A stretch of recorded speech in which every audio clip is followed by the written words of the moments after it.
Bonjour à tous, ravi de vous retrouver pour ce nouveau numéro des Glous et les couleurs d'Alain pour votre caviste, le marché des vins à Sens et sur internet. Alors aujourd'hui, on va voyager un petit peu, je vais vous emmener en Italie. Et pas n'importe où en Italie, je vais vous emmener en Sicile.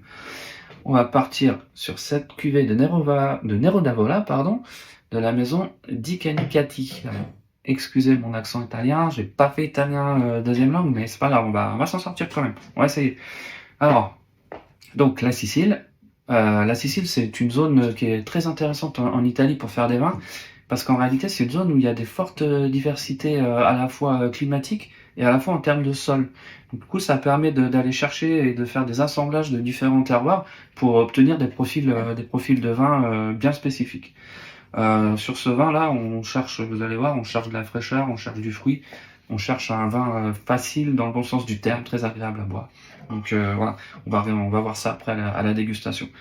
Donc Di Canicati, en réalité c'est une coopérative qui a été créée en 1969 et qui regroupe une cinquantaine de vignerons, voilà, qui travaillent de manière plutôt moderne, qui essayent de travailler proprement. Sur ce type de cuvée, à titre d'exemple, les vendanges sont manuelles et non pas mécaniques.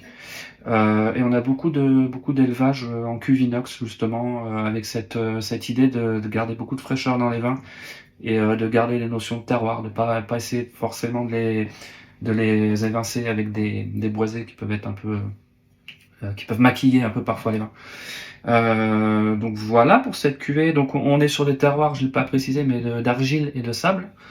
Donc vous allez voir, ça va apporter beaucoup de souplesse justement au vin. Du coup, je propose qu'on goûte.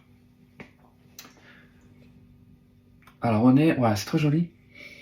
On est tout de suite sur le fruit rouge. Où on a ouais un côté fruit rouge, mais un petit peu acidulé. On pourrait dire un petit peu cerise, un petit peu cassis, des petites baies. Un côté poivré aussi, très poivré, c'est assez sympa.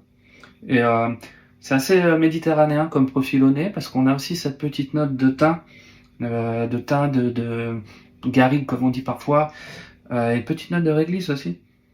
Ah, c'est très sympa. Du coup, ça fait un nez qui est à la fois fruité, à la fois frais. Il y a beaucoup de fraîcheur dans ce nez. On goûte.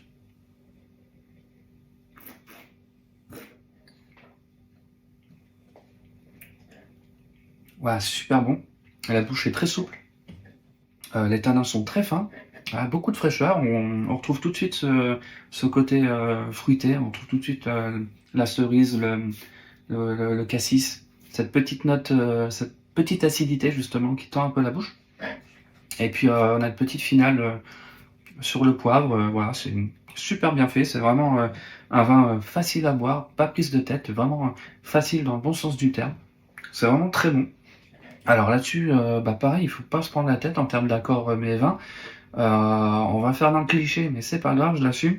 On va aller chercher une jolie pizza. Alors des pizzas à base de tomates, hein, on va pas chercher des pizzas à base de crème fraîche, base crème, même si c'est pour moi c'est pas des pizzas, mais bon ça c'est un autre débat. Je vais pas m'attirer les foudres de certains. On